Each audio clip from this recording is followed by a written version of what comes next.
नमस्कार दोस्तों, आप देख रहे हैं खबर किसान की यूट्यूब चैनल। आज हमारे साथ मौजूद हैं उपेंद्र कुमार शर्मा जी, जो हमें बताएंगे कि कैसे जब पॉली हाउस पे हम खीरे की खेती करते हैं तो कैसे उसकी देखभाल करें और कैसे उससे फ्रूटिंग ले सकते हैं।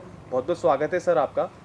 अपने बारे में कुछ बताइए और बताइए कि आज यहाँ पर जो आप इस फार्म पे आए हैं तो यहाँ पर क्या करने आए हैं आप लोग। हम लोग क्या है कि जो फार्मर्स हैं हमारे संपर्क में, जो लोग खेती की या शिमला मिर्च की या खरबूजे की खेती करते हैं, तो वो पॉली हाउस के अंदर जो लगाते हैं उसकी स्पेशलिटी ये होती है कि ज़्यादातर जो वैरायटीज़ हैं खीरे की वो सारी पार्थेनोकार्पिक होती हैं।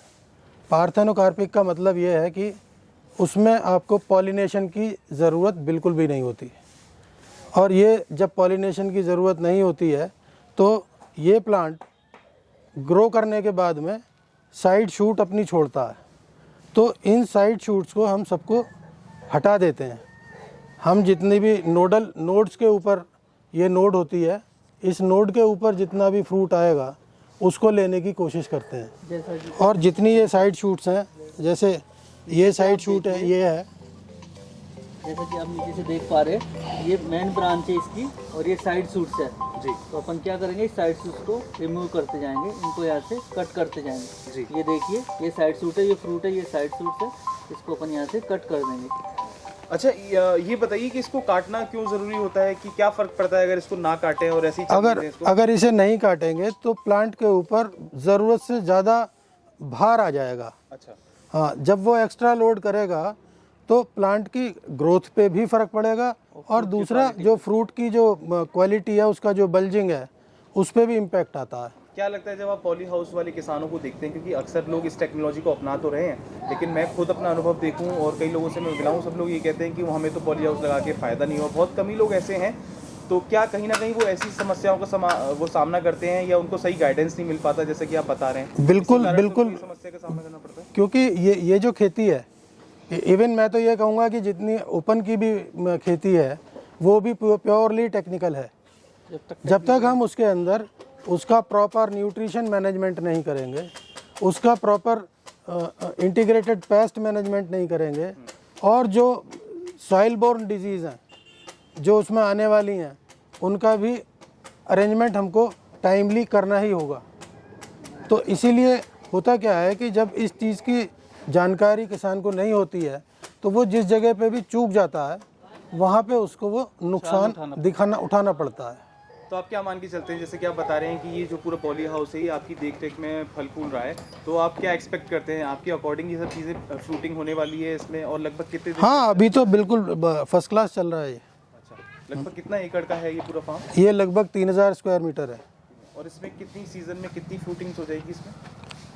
एक्चुअल में एकड़ के हिसाब से जो फ्रूटिंग है वो करीब मिनिमम 40 टन तो उनको लेना ही चाहिए। अच्छा, तो 40 टन का अगर आंकड़ा हम उसमें लेकर के चलते हैं तो 3000 स्क्वायर मीटर में 30 टन की जो प्रोडक्शन है वो आनी चाहिए।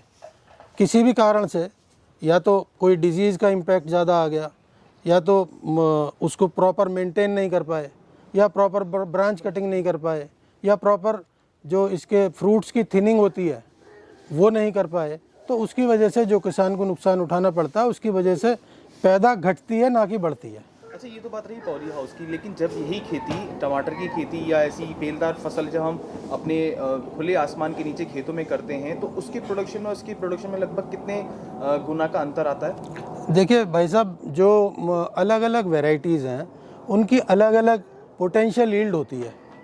वो वैरायटीज़ उन पोटेंशियल यील्ड्स के हिसाब से तभी परफॉर्म कर पाती हैं जब उनको उस हिसाब से न्यूट्रिशन मैनेजमेंट प्रॉपरली किया गया हो। अगर न्यूट्रिशन मैनेजमेंट प्रॉपर होगा तब आप उस पोटेंशियल यील्ड को प्राप्त कर सकते हैं। तो आपका क्या मानना है, जैसे कि ये जो टेक्नोलॉजी है पॉली हाउस की, ये इजराइल की टेक्नोलॉजी है, लेकिन अब देश में काफ़ी किसान इसको अपना रहे हैं, सरकार भी इस पर सब्सिडी दे रही है, तो आपका क्या मानना है, देश के किसान भाइयों को इस टेक्नोलॉजी को अपनाना चाहिए या उनको पुराने तौर तरीके वाली खेती अपनी करनी चाहिए? नहीं, बिल्कुल अपनाना चाहिए, और इससे किसान का फ़ायदा ही होता है, नुकसान तो कोई होता नहीं है। सिर्फ वजह देखने की चीज़ ये होती है कि वो अपनी क्रॉप्स को किस तरीके से रोटेशन में ला पा रहे हैं। क्योंकि अगर आप, जैसे यही खीरे की फसल है, अगर आप इसको रेगुलर लेंगे तो इसके अंदर डिजीज़ ज़्यादा आने लगेगी, रोगों की जो तादाद है वो बढ़ने लगेगी। अगर आप इसको क्रॉप रोटेशन करेंगे, दूसरी क्रॉप हरी खाद लगाएंगे या दूसरी क्रॉप से इसको रिप्लेस करेंगे तो ये आपको फिर तीसरी खाद के रूप में, तीसरी प्रजाति के रूप में और ज़्यादा प्रोडक्शन दे सकता है। अच्छा, अगर बात करें देश के किसान भाई आपसे कोई कंसल्टेंसी लेना चाहें या पॉली हाउस के रिगार्डिंग आपसे कोई अन्य जानकारी जानना चाहें तो आप उसमें मदद करते हैं लोगों की? बिल्कुल करते हैं साहब। तो बहुत बहुत धन्यवाद आपका हमारे चैनल के साथ जुड़ने के लिए। नंबर आशा करते हैं आपको हमारी वीडियो पसंद आएगी और नीचे डिस्क्रिप्शन में हम आपको आपका नंबर दे देंगे किसान भाइयों को। अगर वो चाहें तो आपसे कंसल्टेंसी चाह सकते हैं, प्राप्त कर सकते हैं। तो बने रहिए हमारे साथ, देखते रहिए खबर किसान की यूट्यूब चैनल। धन्यवाद।